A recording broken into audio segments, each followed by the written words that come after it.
Les premiers rayons de soleil de la journée viennent illuminer et réchauffer les côtes californiennes. La vie prend place au rythme des vagues du Pacifique et les bulletins météo prévoient 20 degrés Celsius qui feraient mourir d'envie n'importe quel parigot en pleine période de galette des rois. Pendant ce temps, de l'autre côté de la planète, le ciel gris laisse petit à petit place à l'obscurité de la nuit. Il fait froid, il fait moche, bref, un dimanche d'hiver bien naze, tout ce qu'il y a de plus classique pour un parigot. Sauf que voilà, ce qui devait être une journée tout à fait ordinaire s'est brusquement transformé en un cauchemar infernal dont on aimerait tous se réveiller.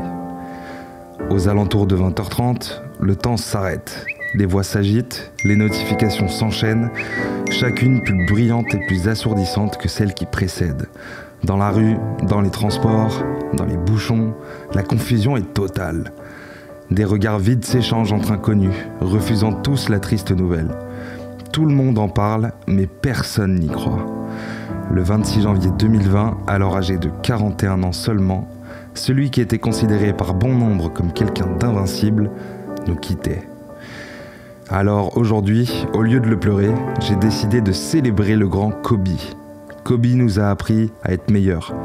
Kobe nous a montré qu'il n'y a pas vraiment de limite. Kobe nous a prouvé que pour atteindre l'excellence, il fallait y mettre le prix. Kobe nous a montré comment devenir meilleur que la veille. Kobe nous a montré que la difficulté n'existe pas. Kobe nous a montré ce que voulait dire prendre ses responsabilités. Des entraînements à 3h du matin, le numéro 8, le numéro 24, 60 points le jour de son dernier match, 81 points contre Toronto, et combien d'autres chiffres tout aussi impressionnants les uns que les autres. La liste de ses exploits serait bien trop longue pour ce tout petit hommage, alors célébrons tous ensemble le grand Kobe Bryant. Kobe, bonjour tout le monde, Hugo Olgado derrière le microphone, ravi de vous retrouver pour Drive and Kobe aujourd'hui. Et oui, le logo change, beaucoup de choses à dire, difficile de structurer une émission comme ça. On est le 26 janvier 2022, il y a 2 ans du coup Kobe, 2 ans jour pour jour, Kobe nous quittait dans un tragique accident d'hélicoptère avec sa fille Gigi, avec d'autres gens aussi qui étaient à bord. C'était juste impossible de faire autre chose, de parler d'autre chose, de faire quoi que ce soit d'autre que de parler de Kobe aujourd'hui. Voilà, je sais que normalement cette émission c'est de l'actualité, cette émission c'est du débat, c'est de l'information, etc., etc. Mais voilà, j'ai vu, j'avais même pas en plus calculé trop à l'avance que le 26 janvier de cette année serait un mercredi.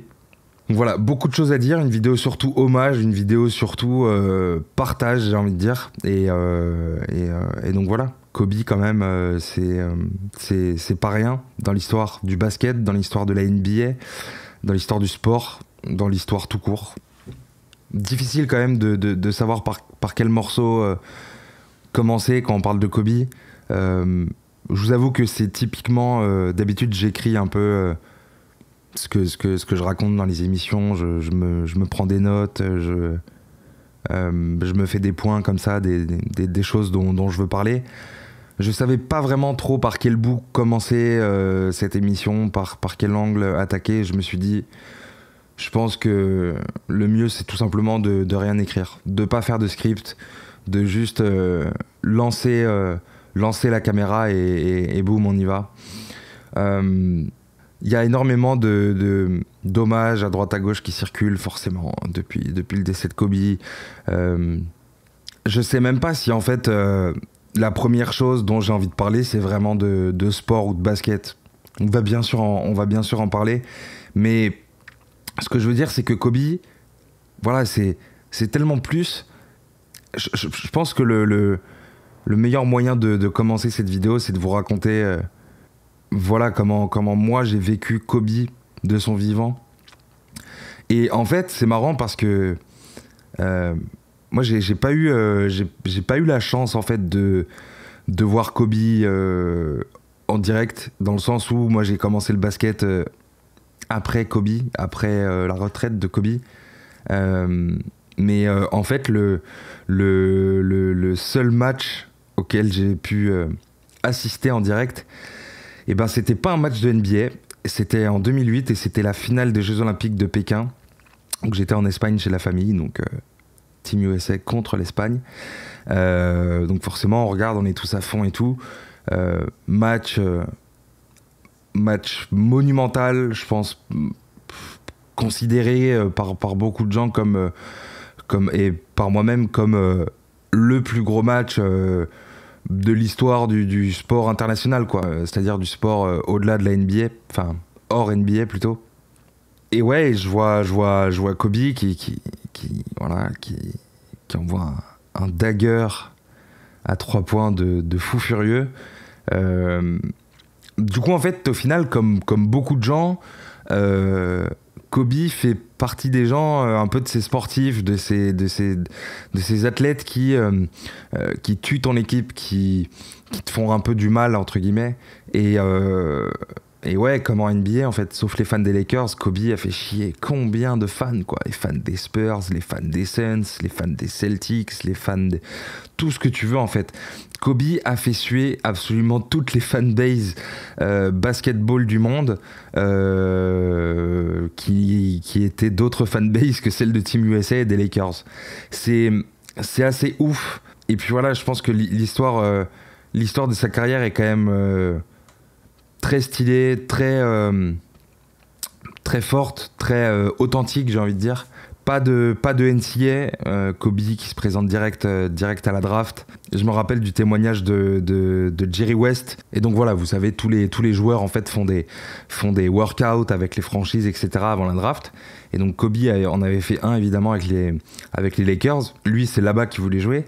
Et Jerry West, qui à l'époque du coup était general manager, si je dis pas de bêtises, qui était présent sur place à l'entraînement, a complètement halluciné, c'est-à-dire que Kobe à l'époque avait 17 ou 18 ans, je crois, 17 il me semble, si je dis pas de bêtises, et Jerry West lui envoie Michael Cooper à l'époque, donc Michael Cooper qui devait avoir entre 35 et 40 ans, je sais plus exactement, mais bon, Michael Cooper quand même encore avec de beaux restes, quoi, beaux bestiaux, défenseur extérieur sérieux, quoi.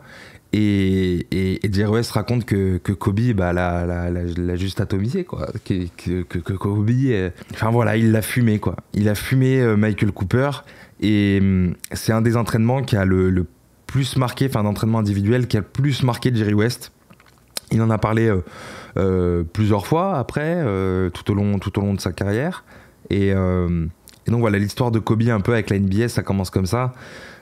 Kobe fils d'eux, puisque son papa jouait en NBA. Il a fait un bout de carrière en NBA avant d'aller en Europe. Donc Kobe est né en Europe, Kobe a grandi en Europe, en Italie, à Milan, je crois, si je dis pas de bêtises. Mais et voilà, retour à Philadelphie dans son adolescence, on va dire. Et après voilà, il est resté là-bas, et puis il a fait sa carrière à LA. Le truc que je retiens le plus avec Kobe, je pense, c'est la courbe de progression. Je parle même pas de stats, je parle même pas de... Parce que Kobe a commencé quand même... Kobe, c'était pas un mec qui est arrivé dans la ligue avec beaucoup d'attentes sur lui, c'était pas un numéro 1 de draft sur qui on comptait énormément et tout. Il a eu le temps quand même de se développer. Mais voilà, comme je dis, au-delà des stats, il y a une courbe de progression dans la carrière de Kobe, overall, all around, qui est assez ouf, quoi. C'est-à-dire que la légende, boum, ça grandit petit à petit. Bon, les statistiques aussi évidemment, mais l'impact, le leadership, les responsabilités. Et en fait, Kobe tout au long de sa carrière, bon alors après il y a un moment où ça redescendait un peu peut-être en fin de carrière, mais ce que je veux dire c'est que Kobe au début sort un peu de nulle part, j'ai envie de dire, en NBA. Il commence à impressionner un peu des gens et tout. Les gens ils se disent ah ouais putain, le petit Kobe là avec Shaq, ouais ça peut être pas mal et tout. Et il y a ces premières finales où Kobe est entre guillemets tout seul sur le terrain parce que Shaq, et voilà, il a pris trop de fautes, donc il est sur le banc, et Kobe prend ses responsabilités alors qu'il est rookie. Il envoie 4 airballs dans une prolongation de match des finales. Et du coup derrière, Shaq disait que pas qu'il était impressionné, mais que voilà, que Kobe au final avait été le seul à avoir les couilles de prendre les tirs que personne ne voulait prendre alors que c'était un rookie de 19 ans quoi. Donc ouais, Kobe, et comme je le disais un peu dans mon intro, Kobe a vraiment au fil du temps, Kobe nous a montré, je pense, vraiment ce que le leadership veut dire. C'est vraiment ce truc de je vais m'entraîner plus fort que tous, je vais mettre plus d'intensité que tout le monde, je vais tout faire plus que les autres. Et en fait, tu peux rien me reprocher. Si je prends tous les tirs et que je les rate tous, tu peux rien me reprocher. Parce que je les mérite plus que toi, j'ai plus travaillé à l'entraînement que toi. Enfin voilà, ce genre de choses quoi. Kobe, c'est vraiment cette mentalité, c'est la Mamba mentality, c'est iconique, c'est connu dans le monde entier.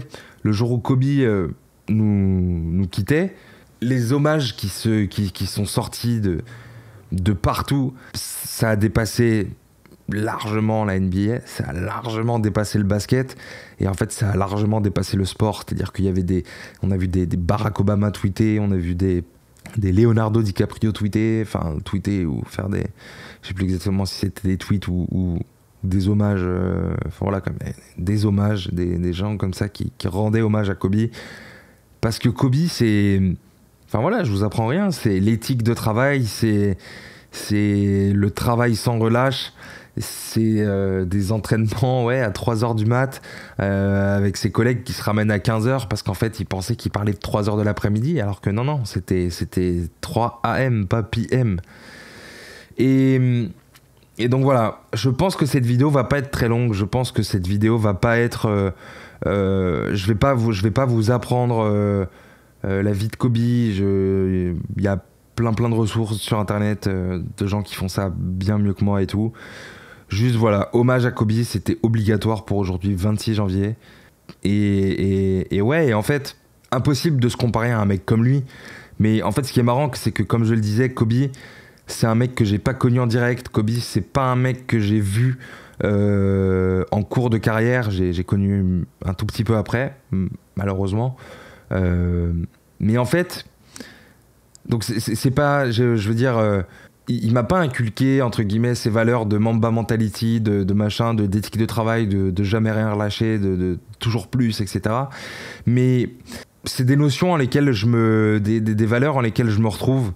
Je me suis toujours un peu reconnu en lui sur ce côté un peu de travail, de toujours plus, etc. En regardant des reportages, en lisant des choses sur Kobe et en découvrant un peu ce que les gens racontaient de lui. Et donc voilà, en attendant pour l'instant, moi j'envoie des maxi airball pas en finale NBA, mais donc voilà, si j'étais un joueur NBA, je pense que le meilleur hommage que je pourrais rendre ce soir, c'est d'essayer de claquer 50 pions. Malheureusement, c'est pas le cas, donc j'essaye de claquer une bonne petite vidéo, un peu perso, un peu un peu ouverte, je sais pas trop comment on peut dire ça, mais voilà, on se comprend.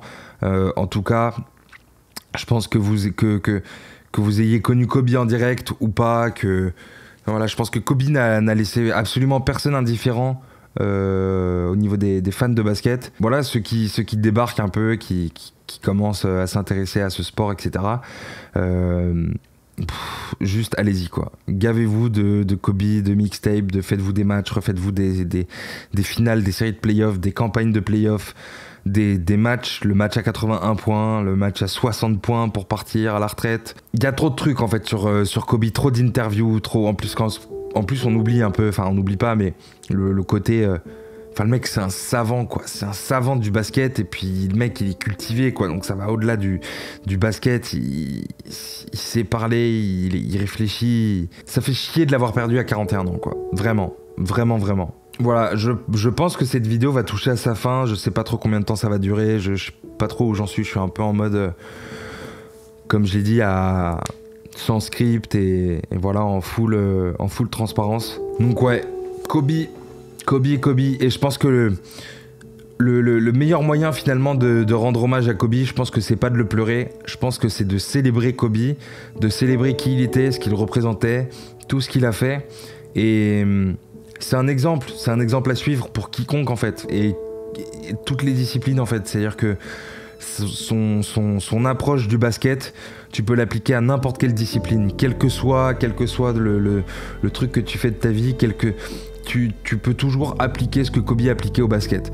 Ne jamais rien lâcher, toujours plus d'efforts. Tu penses que tu maîtrises un truc, et bah vas-y, tu vas le faire encore 1 milliard de fois avant de vraiment le maîtriser mieux que tout le monde. Et si t'es le seul à le maîtriser, bah mieux que toi-même encore. Et voilà, c'est bon Kobe, faites-vous un max de reportages de Kobe, des matchs, voilà, comme j'ai dit. Il y a trop de trucs en fait à regarder. Dear Basketball aussi, le mec a gagné un Oscar. Enfin, du coup, pendant que je balance des gros airballs en pensant que je suis le prochain Kobe, voilà, j'espère que... J'allais dire que cette vidéo vous a plu, je sais pas trop si c'est forcément le bon terme, mais en tout cas j'espère qu'elle vous aura touché. Voilà, en tout cas Kobe nous manque, évidemment Kobe nous manque beaucoup, mais bon, c'est comme ça, faut faire avec, malheureusement. Malheureusement, faut faire avec. On se tient au courant pour les prochaines émissions. Tous les mercredis, comme d'habitude. Mercredi prochain, on revient avec de la vraie actu. Pas de soucis à ce niveau-là. En attendant, on se tient au jus. Peace.